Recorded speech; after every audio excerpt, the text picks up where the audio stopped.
গতকালকে ঢাকা টিএসসি চত্বরে প্রকাশ্যে একজন লোক তিনি কোরআন শরীফের পাতা পড়তাছে। আস্তাগফিরুল্লাহ।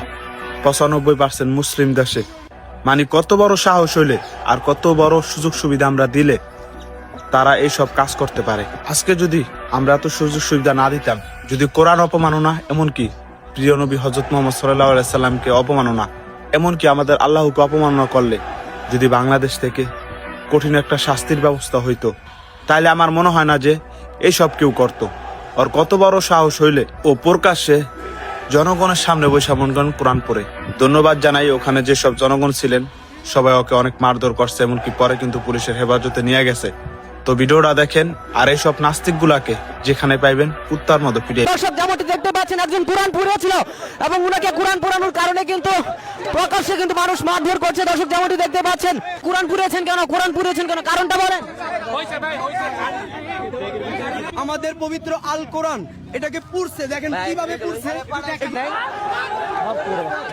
দর্শক দেখতে পাচ্ছেন এখানে একজন কোরআন পড়েছিল টিএসসি চত্বরে, তাকে পুলিশ কিন্তু হেফাজতে নিয়ে যাচ্ছে আর তাকে কিন্তু সাধারণ জনতা কিন্তু মারধর করছে। দর্শক যেমনটি দেখতে পাচ্ছেন পুলিশের হেফাজতে কিন্তু আছে এবং তাদেরকে কিন্তু মারধর করছে। দর্শক যেমনটি দেখতে পাচ্ছেন একজন কোরআন পড়েছিল এবং উনাকে কোরআন পড়ানোর কারণে কিন্তু প্রকাশ্যে কিন্তু মানুষ মারধর করছে। দর্শক যেমনটি দেখতে পাচ্ছেন এবং শাহবাগ থানার পুলিশ কিন্তু তাদেরকে নিয়ে যাচ্ছে। দর্শক সেই কিন্তু প্রকাশ্যে কোরআন পড়েছে, ভাই আসতে প্রকাশ্যে কিন্তু কোরআন পড়েছিল এবং সেই কারণে পুলিশ, শাহবাগ থানার পুলিশ তাকে হেফাজতে নিয়েছে এবং সাধারণ যে মুসলমান রয়েছেন বা এখানে উৎসুক জনতা রয়েছে তারা কিন্তু তাকে মারধর করেছে।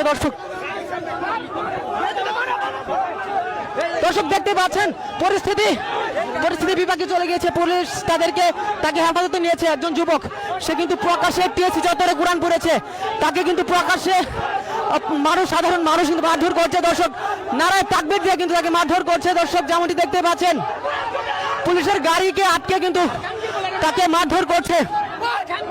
দর্শক যেমনটি দেখতে পাচ্ছেন রাজধানী ঢাকার টিএসসি চত্বরে কিন্তু একজন কোরআন পড়েছে, তাকে কিন্তু সাধারণ জনতা আটকেছে এবং সাধারণ জনতা ধরেছে।